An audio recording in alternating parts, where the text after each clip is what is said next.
উলুঙ্গ নামে একটি রাজ্য ছিল। ওই রাজ্যের রাজা মহাশয় ছিলেন ভীষণ তেজি, খুব রাগী। ওই রাজ্যে পরাণ নামে একটি লোক বাস করত। তার কাজ ছিল শুধু লোক ঠকানো। মনে মনে ভাবতো রাজামশাইকে একবার ঠকাবো, সুযোগ আর পায় না। এদিকে রাজামশাইয়ের শখ হয়েছে একটি নতুন পোশাক পরবে। তাই মন্ত্রীকে ডেকে বলছে, মন্ত্রী মন্ত্রী, আমার একটি সুতোর কারিগর ধরে আনো, আমার একটি সুন্দর পোশাক তৈরি করে দেবে। তো মন্ত্রী বলছে, রাজামশাই কোনো চিন্তা করবেন না, কয়েকদিনের মধ্যেই আমি একটি সুন্দর কারিগর আপনার সামনে হাজির করব। মন্ত্রী মশাই কয়েকজন সৈন্য নিয়ে বেরিয়ে পড়লো খোঁজে। কয়েকদিন কেটে গেছে, খোঁজ পায়নি।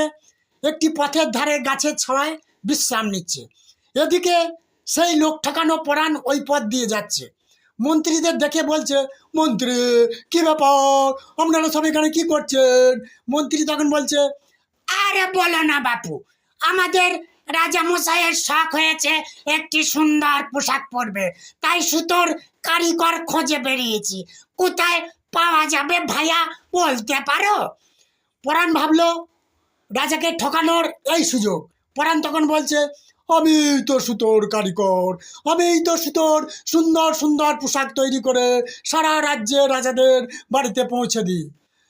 মন্ত্রী তখন বলছে, তাহলে তো হয়েই গেল, চলো আমার সাথে আমাদের রাজার কাছে। পরাণ রাজার সামনে দাঁড়িয়েছে। রাজামশাই তখন বলছে, আমার একটি সুন্দর পোশাক তৈরি করে দেবে, যে পোশাকটি হবে সারা রাজ্যের শ্রেষ্ঠ এবং সুন্দর, তোমারকে আমি অনেক মোহর দেবো। পরাণ বলল, রাজামশাই আপনার সুন্দর পোশাকটি তৈরি করতে 1 মাস সময় নেব। ঠিক আছে, তাই হবে। বেশ কয়েকদিন কেটে গেছে, আর একদিন বাকি আছে 1 মাস হতে। পরাণ একটি ব্যাগ কাঁধে করে রাজামশাইয়ের সামনে দাঁড়িয়ে বলল, রাজামশাই কালকে আপনাকে সুন্দর পোশাকটি পরাবো। আপনি রাজ্যে ঢেড়ি পিটিয়ে বলে দিন, রাজ্যের সমস্ত মানুষ পূজারা আপনার কাল রাজসভায় যেন হাজির হয়। কাল এসে গেছে, বহু মানুষ এসেছে, বহু পূজা এসেছে, বিভিন্ন রাজ্য থেকে রাজ রানী এসেছে ওই সুন্দর পোশাকটি দেখার জন্য। পরাণ রাজামশাইয়ের সামনে দাঁড়িয়ে বলল, আমি যে পোশাকটি তৈরি করেছি, যারা সৎ পাপী নয় তারাই দেখতে পাবে, যারা অসৎ পাপী তারা দেখতে পাবে না। রাজামশাই যদি সৎ হয়, পাপী না হয়, তবেই রাজামশাই দেখতে পাবে। এইবার আমি রাজামশাইকে পোশাকটি পরাবো। পরাণ রাজামশাইয়ের সামনে বসলো। বসে রাজামশাইয়ের দেহের মধ্যে যে পোশাকটা রাজামশাই পরেছিলেন, সেই পোশাকটা পরাণ একটি একটি করে খুলে নিচ্ছে, আর দেহের মধ্যে হাত বুলাচ্ছে।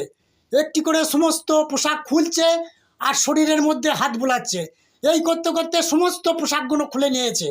রাজামশাই একদম উলঙ্গ হয়ে গেছে।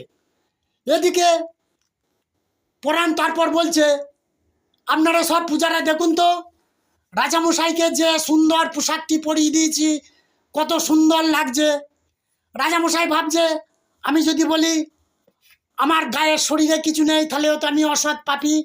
পূজারাও একই কথা ভাবছে, যদি সত্যি কথা বলে ফেলি তাহলে তো আমরা অসৎ পাপী। তাই কেউ কিছু বলতে পারছে না। এদিকে কয়েকটি বাচ্চা ছেলে মজা দেখতে গেছে। সেই বাচ্চা ছেলেগুলো রাজা উলঙ্গ দেখে হই মেরে বলে উঠল, রাজা উলঙ্গ, রাজা উলঙ্গ, আমাদের রাজা উলঙ্গ।